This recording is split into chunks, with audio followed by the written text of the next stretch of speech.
Everybody, this is Perch. Why the push for trades? So this is a question I've got from, I'm going through email. Isn't that amazing? I actually went through about 40 emails yesterday, which was awesome. There's close to 3,000 to go, so that is cool. I'm going to be responding to people like a year late and be like, hey, sorry for the lateness of this response.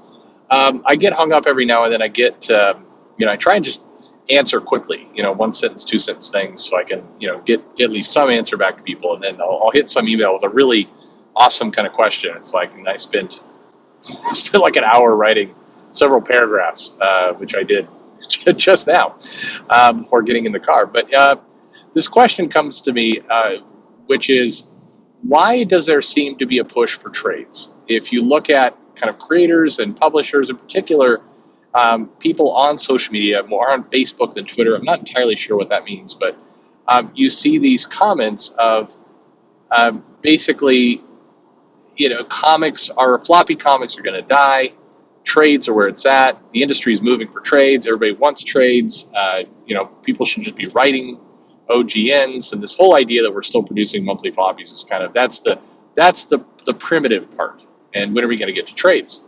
And the question is, why are people pushing for that? Is there better money in trades? Is there why do so many people inside of comics seem almost committed to the idea that monthly comics go away and trades are still around? So the answer to that is, one, I'm not sure. It is hard to tell who's really committed to what.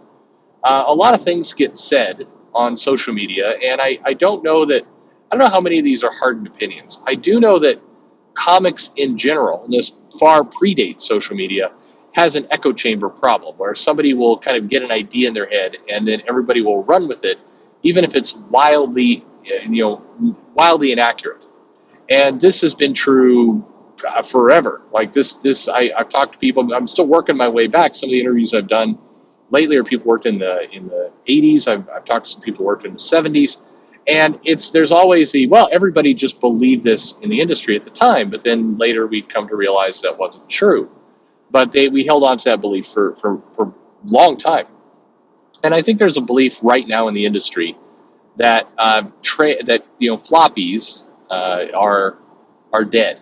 It's interesting, by the way. I've talked to some people from the 80s lately, and they refer to them more as pamphlets. And this is something that has been said recently on YouTube by a bunch of, I would say, anti-establishment. Well, no, I don't want to say it that way. People who are not fans of Marvel and DC, they'll call them pamphlets that get put out. And it's said in a way that feels disparaging. It feels like it's meant to be negative. It's not meant to be a kind of a accurate term. It's meant to kind of be a slight. And so it's interesting that there are a number of people from the 80s who have fond memories, I think, of comics and still think things are great. Also refer to them as pamphlets. I've just found that kind of funny. But regardless of all that, I don't know that I think the industry has kind of adopted this idea that the short form, the floppies, the 22-page comics are on their last breath. That the industry, just people won't want to buy comics that way.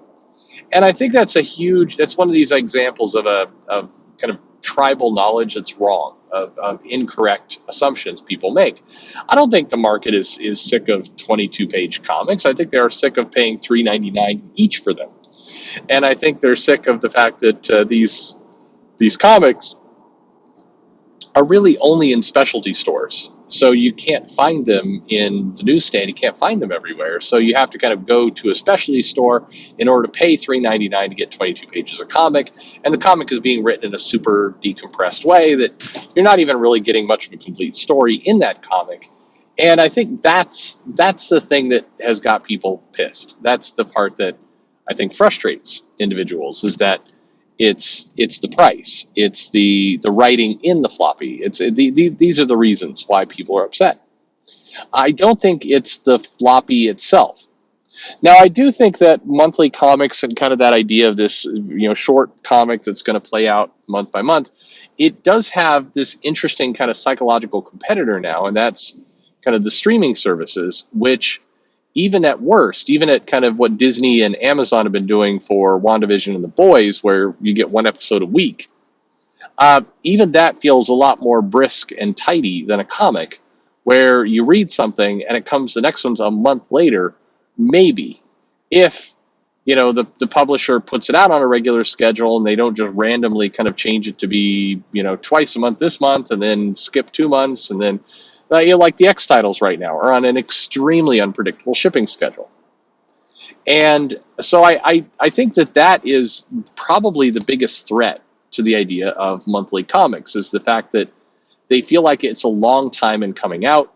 We see more people writing for the trade and writing, whether you like it or not. And I'd love to sit down with like a Teeny Howard and have this discussion where it's like, I get that you want to write some really snappy dialogue and have some good character moments over dinner with the X titles, but when you're then waiting a month, it's the whole factor of the price, the size, and the timing. It means people have a lot less patience for that. If you just take it, say, okay, here's what's going to happen. Imagine this comic as a Netflix show. Okay, so first of all, the comic would be 5 to 10 minutes of a Netflix show. It wouldn't be a full 30 or 60 minutes. You look at kind of this recent show, The Queen's Gambit, which a lot of comic professionals really liked. I thought it was a well-done show. A lot happens in each episode. There's a lot of stuff that goes on. You couldn't easily translate that show to a single 22-page comic. A show would be 3 or 4 comics. All right, now picture that basically that story of the Queen's Gambit coming out in monthlies. It would take 2 years. And most people would not stay along for the ride. They would get tired and they'd be done. They wouldn't do it. And I think that's your comic problem. That's why some of these moments, some of these character things, some of these taking a moment to breathe, they don't work well in this format. So then, okay, if we're going to say that the monthly format is broken and it's going to go away eventually, well, what's it going to get replaced with? You really only have one option, and that's the trade or the OGN. And I think there's another reason why a lot of professionals are talking about how this is inevitable in the future, is that they're looking at things like YA, and they're looking at Scholastic, and they're saying, look, Raina Telgemeier has this huge success with a book, and so that means everything must be this way. And that's not the case. Again, in fact, for every one Raina Telgemeier, there are 1,000 broke YA authors. If you are doing a YA OGN book, there's a far better chance you're going to fail than succeed. That doesn't mean you shouldn't try, but I think some people, have this assumption, and I see it from some of the mails I get, and some of those like, I just signed a deal, I'm going to be a millionaire. No, you're probably not. Don't buy that house yet. Your odds of success are 1 in 1,000 of really big success. Your odds of moderate success are 1 in 200, 1 in 100. I mean, those aren't good odds, I guess is my point. But despite that, the belief has come in that yes, the OGN is the model. That's the get rich model. That's what's happened with Raina Telgemeier. So that's what we all must do. The kind of curious part and the frustrating part is that if you take this to its conclusion and you have a bunch of creators who are kind of believe it's inevitable that comics are going to go the way of the OGN and that the monthly comics are not going to work, and they're currently writing monthly comics, are we getting their best efforts? Are we getting the stuff that's really going to work? Or are we getting kind of half-hearted efforts because the creators believe they're not going to work anyway? It feels like that's kind of the case in a lot of situations. And it also feels like the mentorship and the instruction being given, and this is something I'd love to, I'll have Jeff Thorne on again for a live stream one of these days. Probably I'll have had him on again before this video goes out.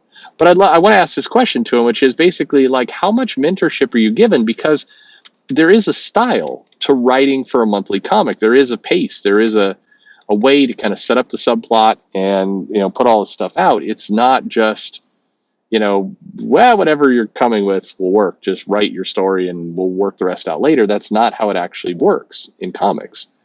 And I think that there's probably not a lot of instruction or help given writers to write in that format. So if we put all these things together, we get a bunch of creators who believe that the monthly business is dying, and it's going to go away at some point. So why bother too much? And on top of that, we have very little instruction about how to actually write for that format.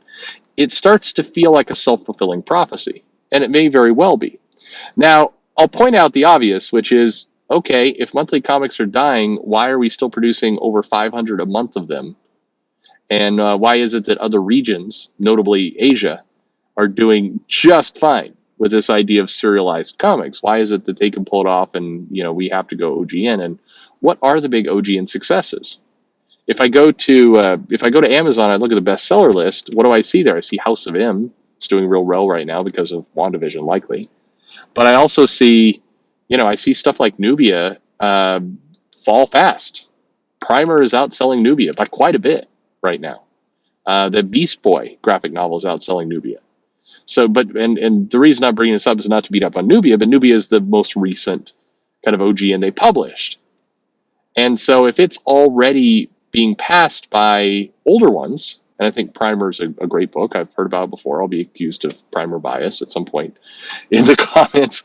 But if things like House of M and Watchmen, and I saw Secret Invasion is doing well. The old John Byrne Man of Steel books are doing well.